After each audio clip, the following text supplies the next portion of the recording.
आज भगवान श्री कृष्ण ने बताया कि ये भीम नहीं था, ये तो भीम का पुतला था।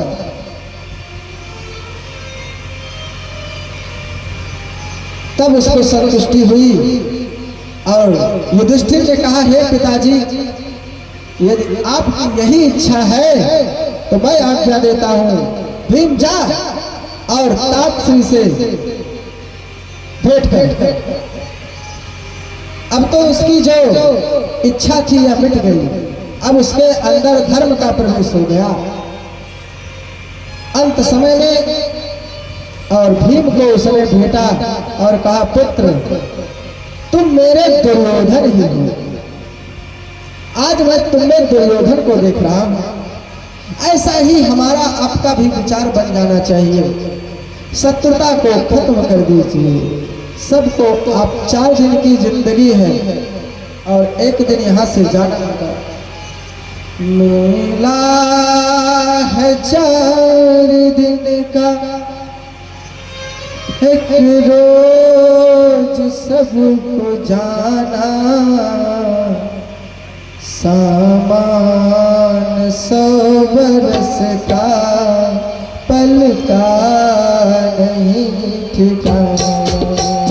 सामान 100 बरस का, पल का नहीं ठिकाना। मेरा 1000 दिन का, एक रोज सबको जाना, सामान 100 बरस का, पल का नहीं ठिकाना। सामान 100 बरस का, पल का नहीं ठिकाना। मैं जो कह रहा हूँ 100 बरस जो बता दिया ये तो अब नहीं रह गया। कल क्या हो कौन जानता है, हम रहे या ना रहे। अरे आप लोग कब जागोगे? आप ही लोग, आपके ही आंखों के सामने कितने लोग अभी अभी गए हैं, फिर भी तुम्हें लगता है कि तुम्हारी मृत्यु नहीं होने वाली है। मलमल के रोज सावन, मलमल के रोज सावन, चमका जिसको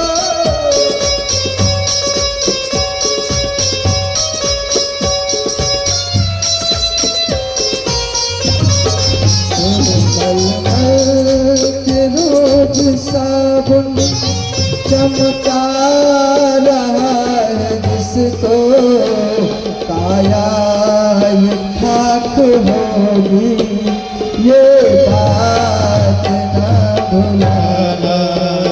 काया ये खाक होगी, ये बात ना भुलाना।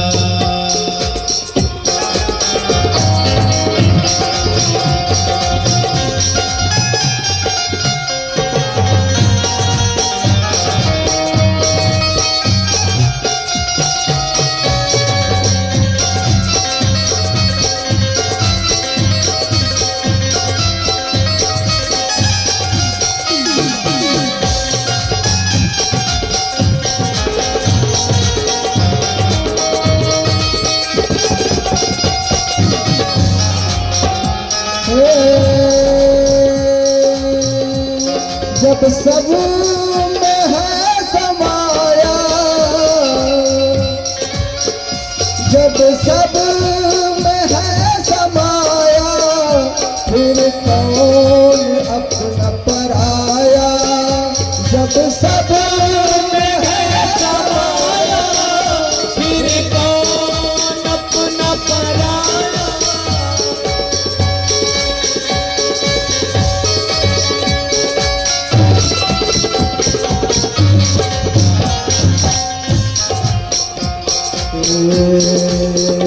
काया ये खाक होगी, काया ये खाक होगी, ये बात ना भुलाना। सावा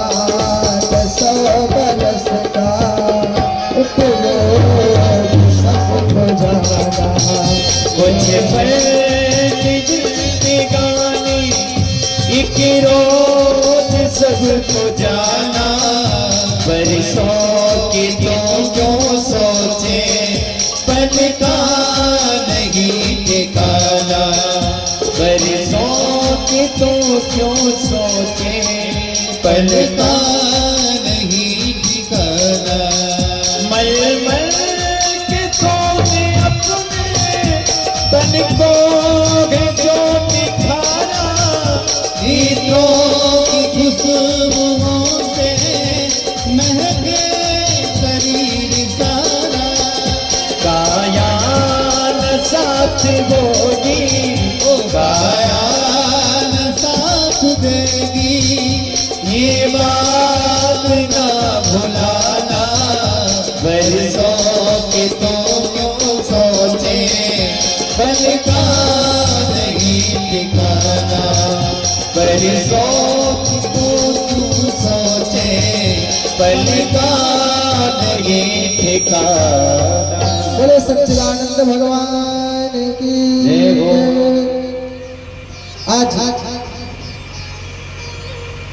ये भागवती कथा का पावन श्रवण हम लोग कर रहे हैं।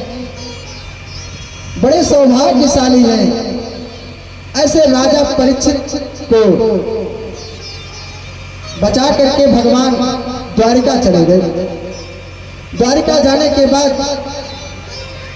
दुर्वासा ऋषि के श्राप से सारे यदुवंशी आपस में लड़ करके मर जाते हैं। 40-50 बचते हैं। और आज हमारा यादव समाज जो है धर्म विरत हो रहा है। श्रद्धांजलि सभा हो रही है। वैदिक क्रियाएं छोड़ी जा रही हैं। ये नष्ट होने का उपाय है।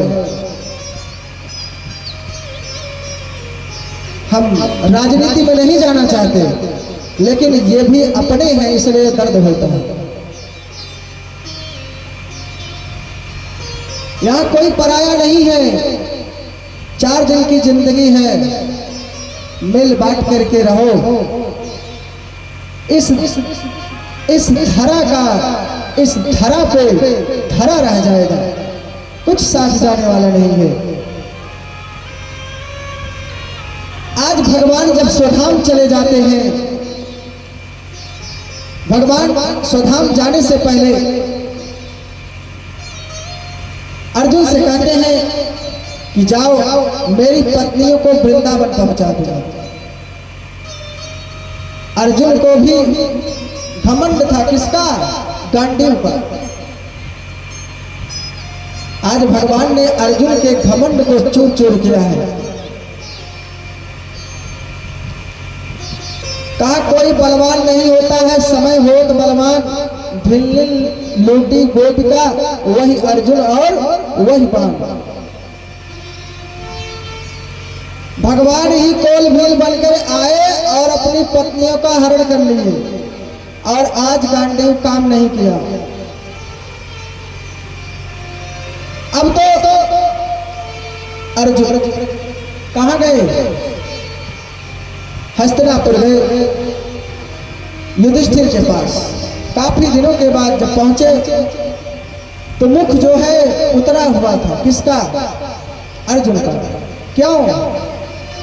क्योंकि भगवान चले गए और जाते जाते एक कार्य सौंपा था, अपनी पत्नियों को वृंदावन पहुंचाने को। वो भी मैं नहीं कर सका। अर्जुन गए, युधिष्ठिर के सामने कुछ बोल नहीं रहे। धृतराष्ट्र ने, युधिष्ठिर ने कहा, अरे क्या हुआ, बोलते क्यों नहीं? तुम्हारा तेज कैसे शून्य हो गया? कहीं अगम्या स्त्री से तुम्हारा संपर्क तो नहीं हो गया? तुम्हारा तेज कहां चला गया? तुम्हारा ब्रह्मचर्य कहां चला गया? या भगवान श्री कृष्ण स्वधाम चले गए, या क्या बात हो गई जो तुम इतने उदास हो? तब भगवान श्रीकृष्ण के बारे में बताया।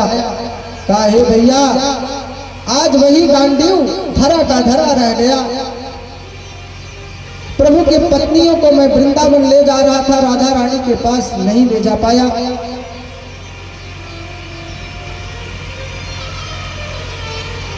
और इधर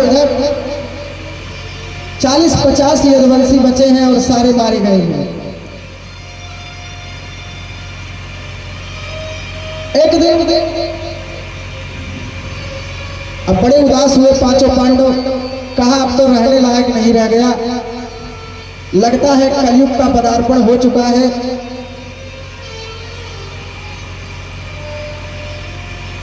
एक दिन विदुर जी आते हैं। विदुर जी कौन है? विदुर जी दासी के पुत्र हैं। विदुर जी किसके पुत्र हैं? वेदव्यास के। किसके पुत्र हैं? वेदव्यास के। सुखदेव जी किसके पुत्र हैं? वेदव्यास के। पांडु, धृतराष्ट्र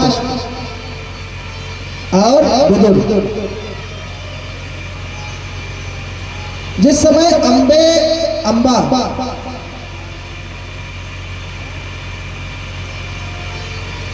विचित्रवीर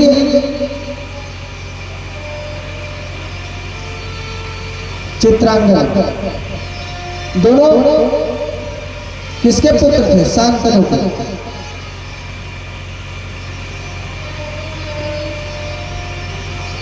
भीष्म के बारे में थोड़ा चर्चा कर लेना चाहिए, क्योंकि भीष्म थे।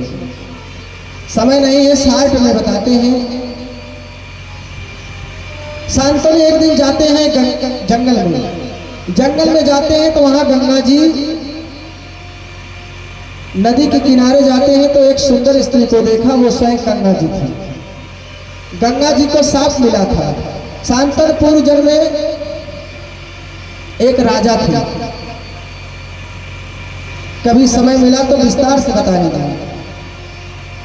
अब एक ही बार में सब सुना देंगे तो दोबारा कौन पूछेगा मुझे। अब क्या हुआ? शांतनु ने देखा गंगा जी को। गंगा जी से कहा मैं आपसे गंधर्व विवाह करना चाहता हूं। गंगा जी ने कहा एक शर्त है। क्या शर्त है? कि आप मुझसे कुछ भी कभी पूछोगे नहीं, मैं चाहे जो करूं। आजकल की भी स्त्रियां यही कहती हैं, हम चाहे जो करें तो बीच में के होठ टोके। हम जो करती है वही ठीक है, चुप रहो तुम। एक बार एक संत के पास आए दो दंपत्ति, तो गुरु जी लगे समझाने। बोले भाग्यवान, दोनों में बड़ा झगड़ा होता था। कहा भाग्यवान तुम ही चुप रह लिया करो।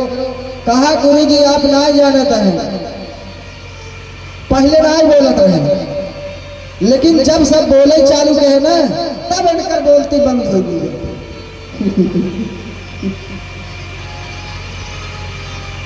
कहने का ऐसा है, आज वही गंगा जी कहती है कि मुझसे कोई प्रश्न नहीं।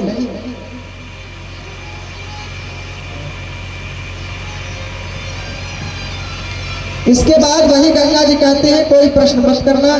जाते हैं गंगा जी के साथ। 8 पुत्र उत्पन्न होते हैं। 7 को गंगा जी ने जब पैदा हो तुरंत ले जाए गंगा जी में डाल दिया।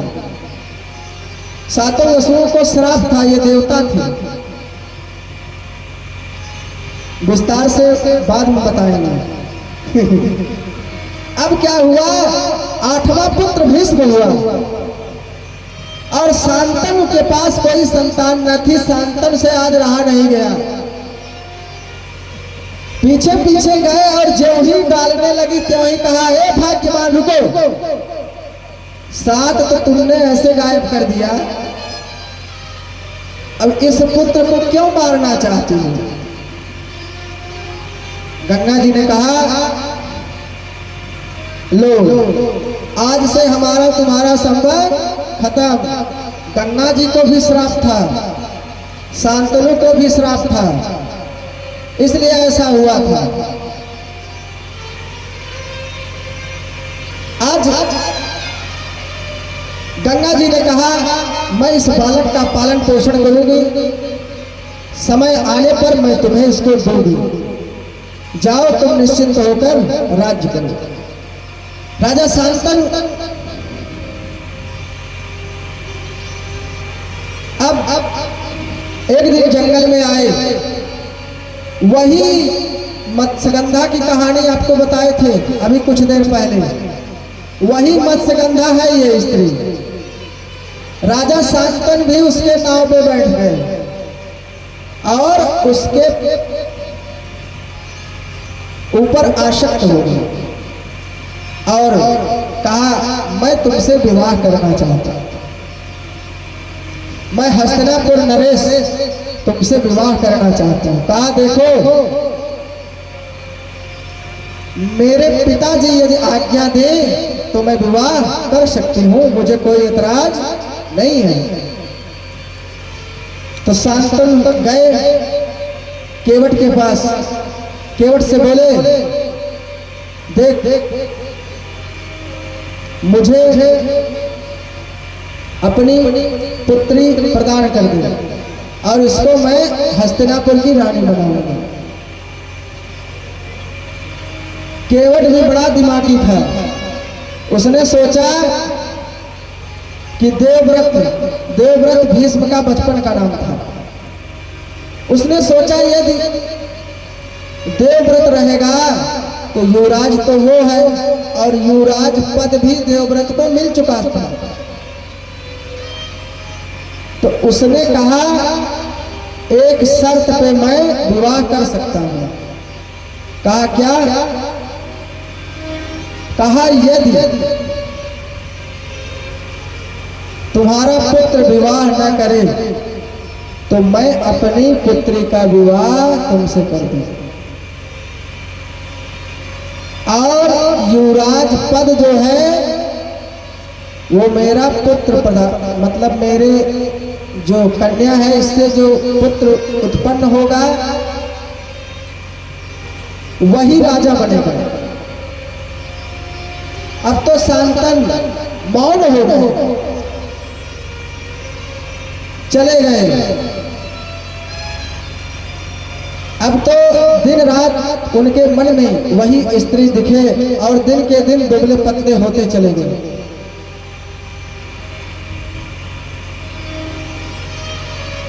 घर छोड़ दिया, जंगल में चले आए। देवव्रत ने पता किया कि पिताजी कुछ दिन से मौन हो गए हैं, अनमनस्क हो गए हैं, क्या बात है। बुलाया सारथी को। पहले सारथी एक सच्चा सेवक होता था। सारथी से पूछा, क्या बात है? पिताजी कुछ दिन से ठीक नहीं लग रहे हैं मुझे। उसने बताया कि मत्स्यगंधा जो केवट की कन्या है उससे मोहित हो गए हैं तुम्हारे पिता शांतनु जी। तो क्या फिर क्या दिक्कत है? कहा, राजा बनेगा तो उसके पुत्री का पुत्र, इसलिए राजा विवाह नहीं कर रहे हैं। तब तो फिर पहुंच गए कौन? देवव्रत पहुंच गए कहां?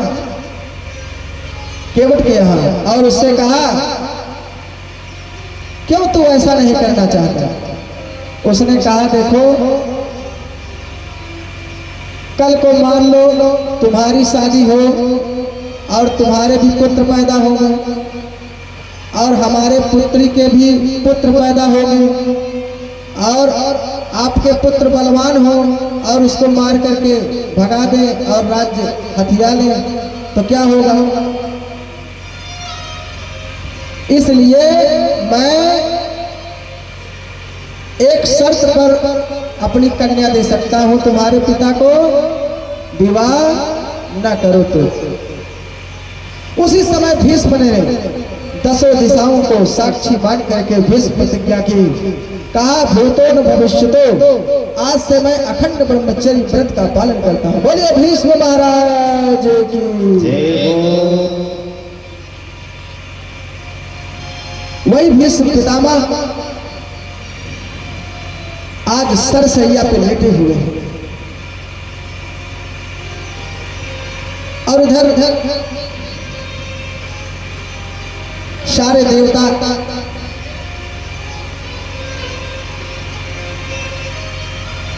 आशीर्वाद देकर के चले जाते हैं। भगवान श्री कृष्ण पांचों पांडवों के साथ आते हैं।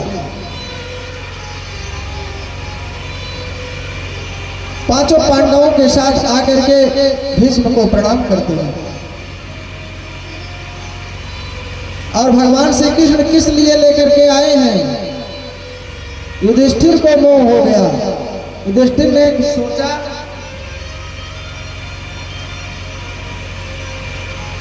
कि इतना बड़ा युद्ध हुआ,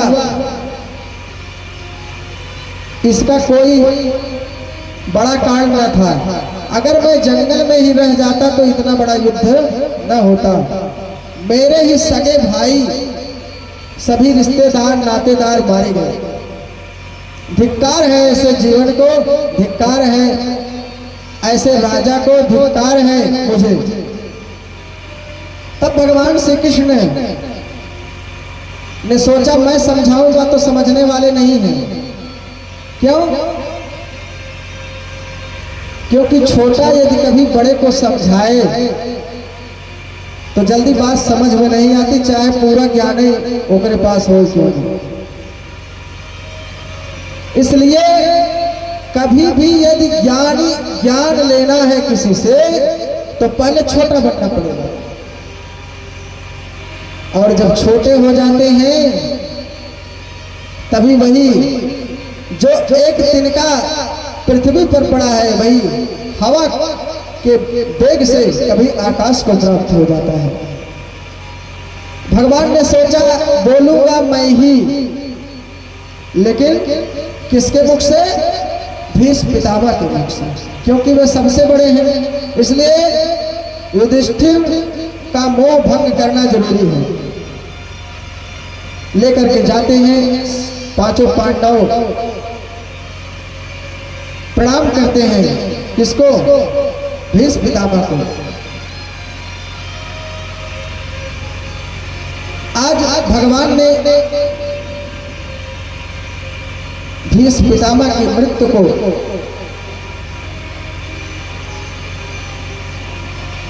मंगलमय बनाने के लिए अपने भक्त का सत्कार करने के लिए गए हैं।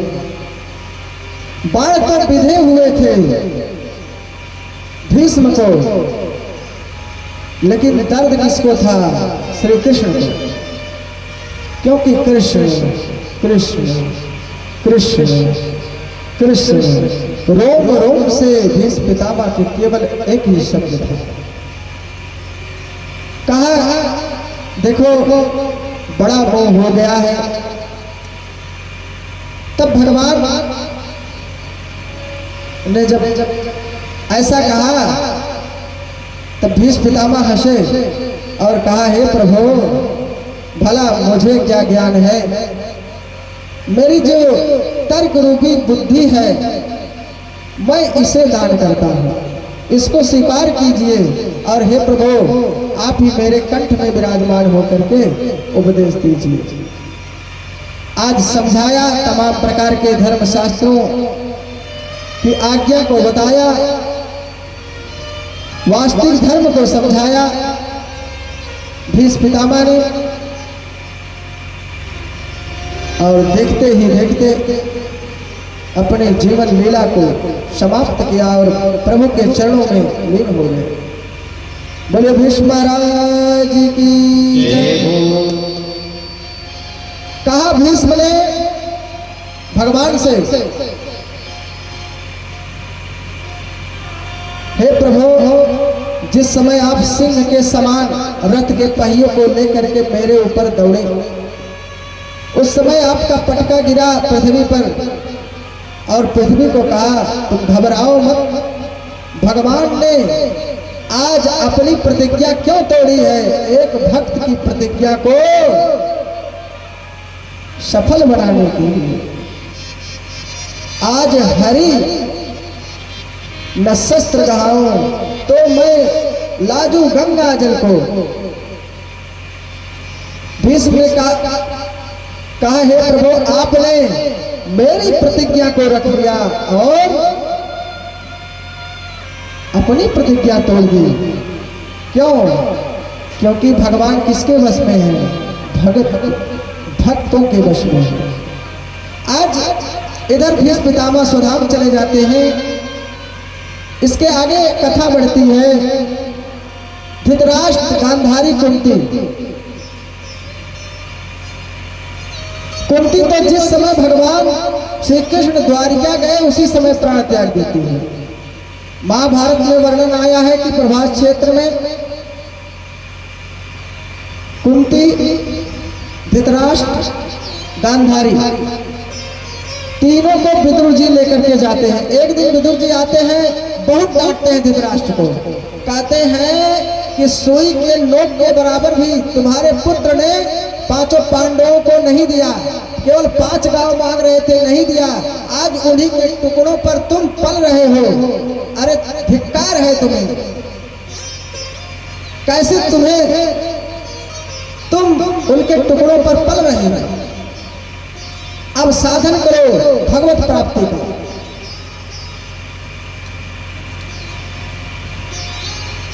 जब धिक्कारा तो रात्रि के समय तीनों लोग गांधारी, धृतराष्ट्र, कुंती जंगल में जा करके घोर तपस्या करके योगाग्नि से अपने शरीर को नष्ट कर दिया और प्रभु के धाम में चले गए।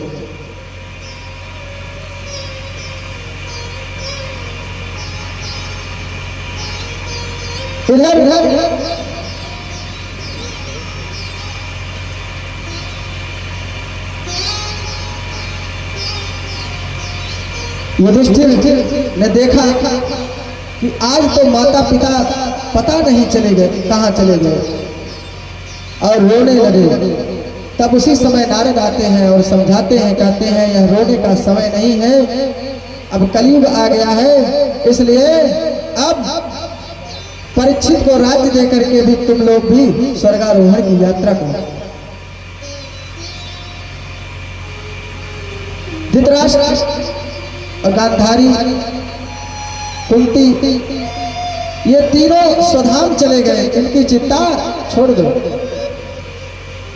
पांचों पांडवों ने आज तैयारी किया, छोटे से परीक्षित को राज्य दिया, राजगद्दी पर बैठाया और बैठा करके स्वर्गारोहण की यात्रा करती है। कहते हैं कि जाते जाते जब हिमालय पे पहुंचते हैं पांचों भाई, तो सबसे पहले कुंती का देहावसान हो जाता है। कुंती का नहीं, द्रौपदी का। द्रौपदी थी ना। इसके बाद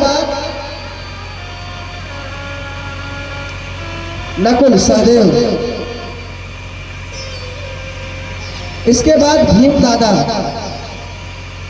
तो अर्जुन ने पूछा युधिष्ठिर से, ये बताओ भीम दादा क्यों चले गए? सबके विषय में सारी चीजें बताई। कहा देखो भीम आवश्यकता से ज्यादा खाते थे, यही उनका सबसे बड़ा दोष था, इसलिए शरीर छोड़ना पड़ा। इतने में भी कहा ये बताओ द्रौपदी क्यों चली गई? कहा पति तो 5 थे लेकिन प्रेम ज्यादा अर्जुन से करती थी, इसलिए स्वर्ग नहीं जा पाई। इसके बाद देखते ही देखते अर्जुन गिरा। अर्जुन ने कहा मैं क्यों जा रहा हूं? कहा तुम्हें अपने गांडीव का अभिमान था। इस प्रकार से अर्जुन भी चले गए और पहले सबसे पहले कहाँ गए? नरक में। कौन गए नरक में? युधिष्ठिर। तो उन्होंने कहा यहाँ क्यों लाया गया?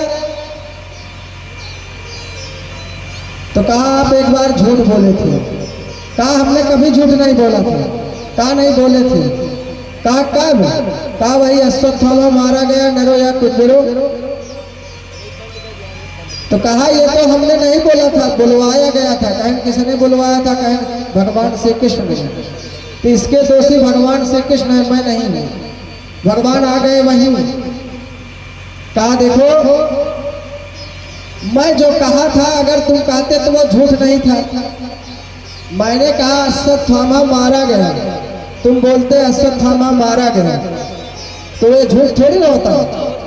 अब आपने क्या किया? संशय उत्पन्न किया। अश्वत्थामा मारा गया नरो या कुंजरो। तुमसे कौन हाथी मारा गया कि मनुष्य मारा गया? कौन पूछ रहा था? कहा प्रभु तुम्हारी जय हो। इसलिए नरक का दर्शन करना पड़ा। इसके बाद ससुरी चले जाती हैं स्वर्ग को। इधर एक दिन राजा परीक्षित दिग्विजय के लिए जाते हैं और वहां पर देखते क्या है? एक काला काला आदमी एक बैल पर, एक पैर पर एक बैल खड़ा था, धर्म रूपी बैल को पीट रहा था।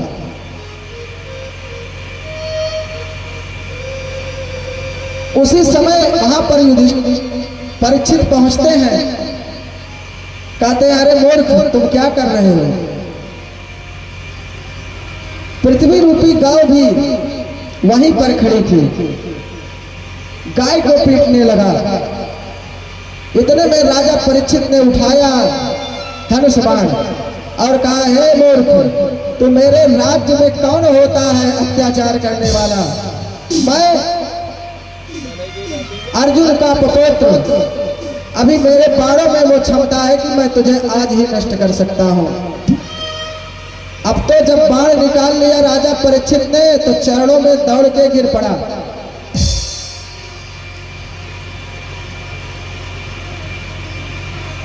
अब सत्य रूपी एक ही चरण बचा था उस बैल का। उसने कहा इसलिए कलयुग में एक ही धर्म बचा है, वो है सत्य बोलने का। तुलसी बाबा भी कहते हैं धर्म ने दूसर सत्य समाना, आगम निगम पुराण बखाना। जब जब परीक्षित ने बाण निकाला और कलयुग था, वो कोई और नहीं था, यही कलयुग था जो यह समय चल रहा था, वही अत्याचार कर रहा था। जिस समय सतयुग त्रेता द्वापर कलयुग ये चारों थे, ब्रह्मा जी ने कहा, सतयुग ने कहा देखो हमने स्वर्ग भी बनाया है, नरक भी बनाया है, सबको भरना चाहिए। तो सतयुग ने कहा देखो हम नरक नहीं भर पाएंगे। त्रेता ने कहा थोड़ा बहुत भर देंगे। द्वापर ने कहा मैं बड़े भैया से ज्यादा भर दूंगा। कलयुग ने कहा मैं नरक ही भरूंगा और स्वर्ग को खाली रखूंगा। तो ऐसा यह कलयुग है, पाप का मूल है। लेकिन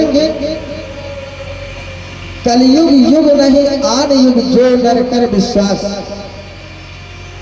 अगर आप जो बड़ी बड़ी तपस्याओं का फल था और युगों में, वह केवल भगवान के नाम संकीर्तन से इस युग में मिल जाता है। इसलिए इसी गुण को देख करके राजा परीक्षित ने कलयुग का नाश नहीं किया और वह चरणों में गिर पड़ा। कहा मुझे रक्षा कीजिए मेरी, मैं आपकी शरण हूं। कहा मेरे पूर्वजों ने कहा है कि शरण में आए हुए का कभी भी त्यागना नहीं चाहिए, मारना नहीं चाहिए। इसलिए मैं तुम्हें अभय दान देता हूं, अब तू जा, लेकिन मेरे किसी प्राणी को सदा मत मेरे राज्य से बाहर निकल गया। एक छत्र सम्राट थे पूरे विश्व के उस समय, राजा परीक्षित। कहा हे प्रभु ये बताओ मैं जाऊं कहाँ, जहां जाता हूं वहीं धनुष बाण लेकर आप खड़े रहते हो, मुझे मेरा स्थान बता दीजिए। कलयुग ने जब कहा तब हिंसा, जहां पर हिंसा होती है, हिंसा कहां पर होती है? किसी जीव की हत्या जहां होती है वहां हिंसा होती है, इसलिए अहिंसा परमो धर्म। और मद्यपान, मद्यपान जहां होता है उसमें कलयुग का वास होता है। जुआ, जहां पर जुआ होता है वहां पर कलयुग का वास होता है। जिस समय जुए में कलयुग का वास नहीं था उस समय एक जुआ खेले थे कौन? युधिष्ठिर मामा शकुनी के साथ, जिससे महाभारत हो गया। और आज तो घर घर में जुआ चल रहा है, घर घर में हिंसा हो रही है और घर घर में मद्यपान चल रहा है। इन तीनों में कलयुग है। जो मांस भक्षण करते हैं उनके ऊपर कलयुग की सवारी रहती है। और कहा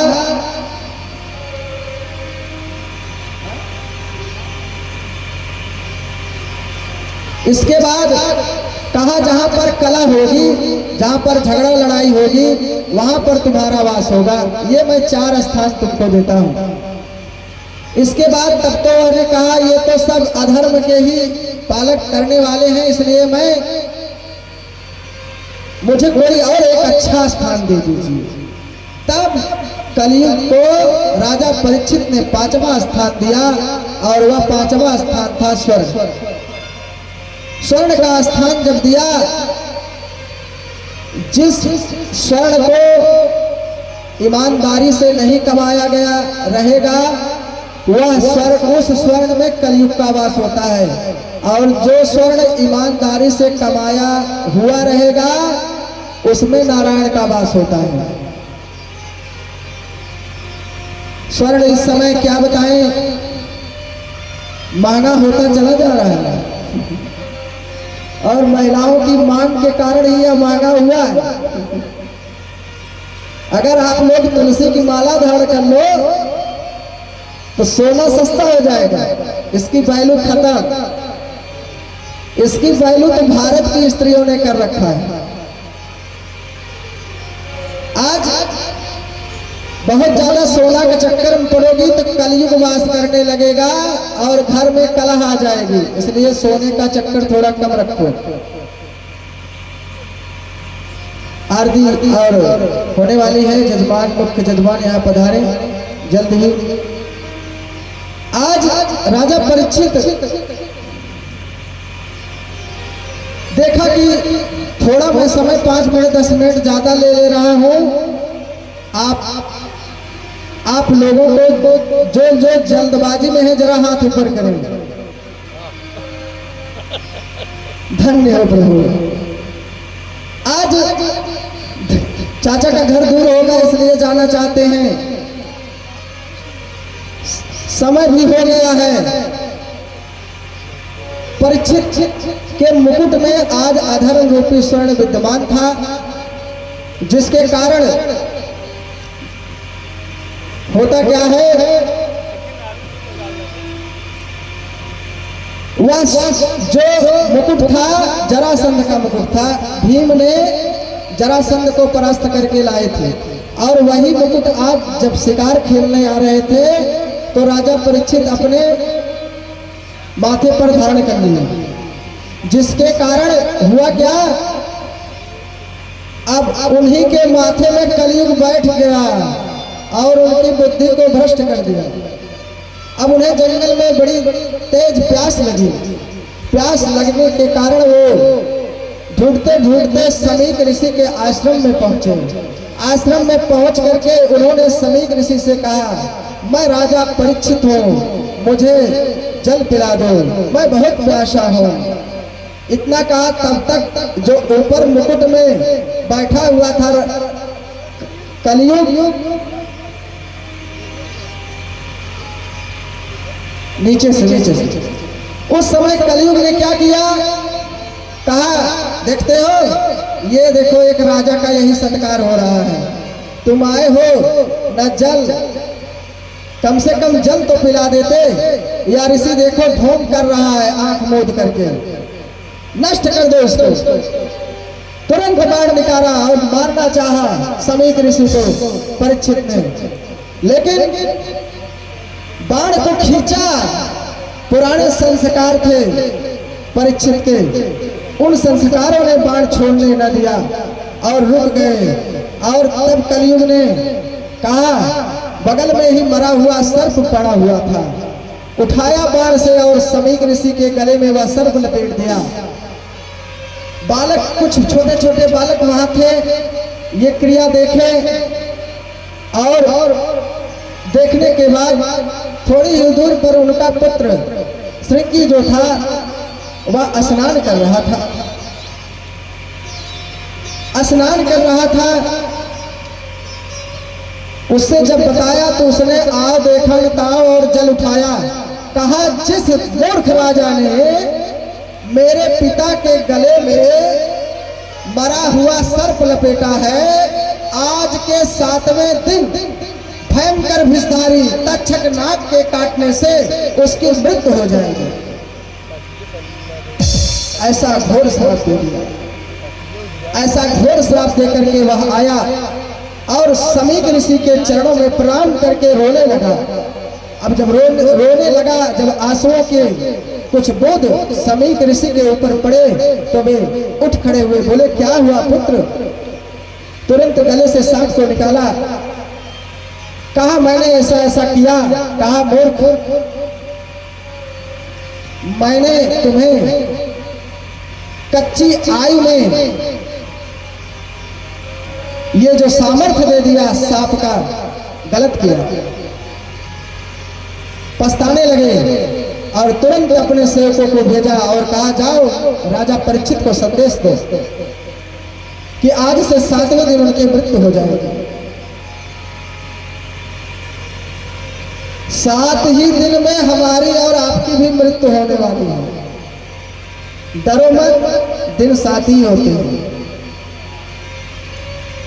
लेकिन ये बात मानिए कि हम अमर हैं। आज से ही जाग जाइए, मृत्यु कभी भी आ सकती है। और रोज सोचिए, अगर आज हमारी मृत्यु हो जाए तो हमने मृत्यु के बाद के लिए क्या किया है।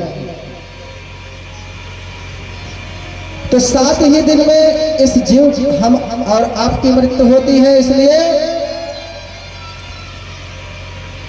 हम लोगों को भी मुक्ति का साधन करना चाहिए। आज समीक ऋषि के सेवक गण जाते हैं, बताते हैं राजा परीक्षित से। राजा परीक्षित जो ही घर पर पहुंचते हैं, जो ही मुकुट उतारते हैं, कलयुग रूपी जो उसमें समय बैठा हुआ था उतर गया सर से। त्यों ही उन्हें याद आई अपने कुकर्म की और उन्होंने सोचा, बहुत बड़ा दुष्कर्म हमने किया है और ऐसा दुष्कर्म करने पर ऐसे राजा को जीने का कोई अधिकार नहीं है। इतने में ही समीक ऋषि आए और आकर के बताते हैं कि राजन, अपने मुक्ति का साधन करो। बड़े बड़े अमलाप्ता बिमलात्मा ज्ञानी इकट्ठा होते हैं। आज अनशन व्रत लेकर के परीक्षित बैठ जाते हैं। कोई आज 7 दिन में मुक्ति का उपाय नहीं कर पा रहा है। उसी के बीच सुखदेव जी महाराज पधारते हैं और एक छोटा सा गुरुदेव का भजन, उसके बाद तत्काल आरती। सगे संबंधी स्वार्थ के हैं, स्वार्थ का संसार है।